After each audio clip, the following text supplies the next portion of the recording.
responsible for vertical gaze. For vertical gaze. May mga patient kayo. Ambat! Ambat! Ano masasabi mo sa pagkabali mo po? No comment. Ano masasabi mo sa pagkakabali ng upuan? Ano ang tawag doon? Inability to look upward. Ang sakit niya ay Arnold syndrome. Ito po ang baka. Arnold syndrome.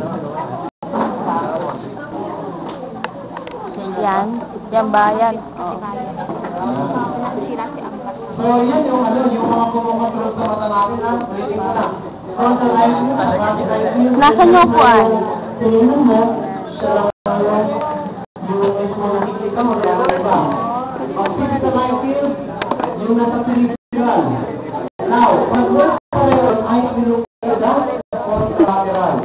Opposite niyan, ito sa loob ng